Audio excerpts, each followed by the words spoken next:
উমরে ফারুক রাদিয়াল্লাহু তাআলা আনহু যখন মদিনার খলিফা, উনি বলতেন লুকিয়ে লুকিয়ে যদি কেউ বিয়ে করে, সমাজের আশেপাশে তার প্রতিবেশীরা যদি তাদের দাম্পত্য জীবন সম্পর্কে না জানে, আমি তাদের দুইজনকে জিনার শাস্তি দেব।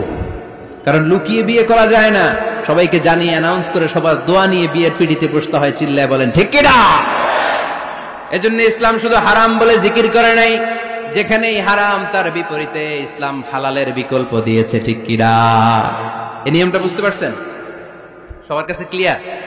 4 নম্বর মূলনীতি হচ্ছে, ইসলাম যেই জিনিসটাকেই হারাম বলেছে তার পেছনে লজিক আছে, যুক্তি আছে, কারণ আছে।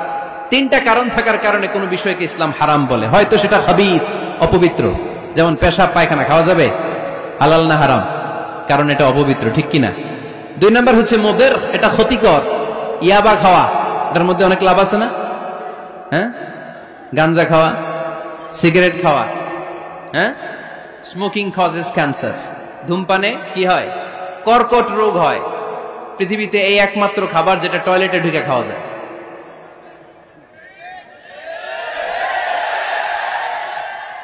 সিগারেট ছাড়া, এটা ছাড়া, এটা কোন খাবার টয়লেটে বসে খাওয়া যায়?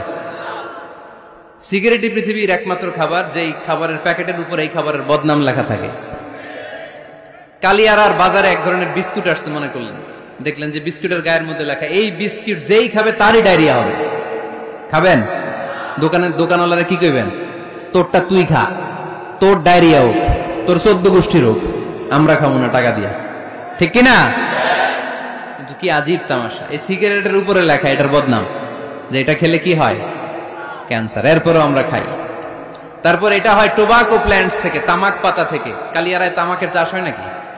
তামাক পাতা কেউ দেখছেন? এটার আবার বেড়াটেরা লাগে না, কারণ ছাগলেও মুখ দেয় না। কথা কি বুঝতেছেন? তো যে এটা ছাগলেও মুখ লাগাইলো না, আশরাফুল মাখলুকাত হয়ে, আল্লাহর শ্রেষ্ঠ জীব হয়ে আপনি এটা মুখে লাগাইতে পারেন? গোটা বিশ্বে এই ধূমপানের কারণে লক্ষ লক্ষ মানুষ অকাল মৃত্যুতে ঝরে পড়ছে। এটা হালাল না হারাম? কারণ এটা মুদের, এটা ক্ষতিকর। ইসলাম আমাদেরকে মূলনীতি শিখিয়েছে, লা দারারা ওয়ালা দিরার। নিজেরও ক্ষতি করতে পারবা না, অন্যেরও ক্ষতি করতে পারবা না। আইনটা কার? তাহলে কোন জিনিস হারাম হওয়ার পেছনে 1 নম্বর লজিক, সেটা হয়তো অপবিত্র কিংবা সেটা ক্ষতিকর। তাহলে যেটা হারাম, 3টা কারণে কোন জিনিসকে ইসলাম হালাল বলে, হারাম বলে অ্যানাউন্স করেছে। হয় এটা অপবিত্র, নয় এটা ক্ষতিকর, নয় এটা অশ্লীল। কয়টা? হয় অপবিত্র, অথবা ক্ষতিকর, অথবা অশ্লীল। পৃথিবীতে যত জিনিসকে ইসলাম হারাম বলে ঘোষণা করেছে তার প্রত্যেকটার মধ্যে 3টার কোনো না কোনো একটা আছে না নেই? এই 3টা জিনিস, 3টার একটা না পাওয়া গেলে কোন জিনিসকে হারাম বলে ঘোষণা দেওয়া যাবে? এরপর ইসলাম আমাদেরকে শিখিয়েছে 5 নাম্বার মূলনীতি, মুকদ্দামাতুল হারামে হারাম। হারামের সূচনাটাও হারাম। কোন বেগানা নারীর দিকে তাকিয়ে থাকা হারাম হওয়ার কথা ছিল না, কিন্তু যেহেতু এই তাকানোটা এক সময় জিনার দিকে নিতে পারে, তাই এই তাকানোটা কেউ হারাম করেছে কে?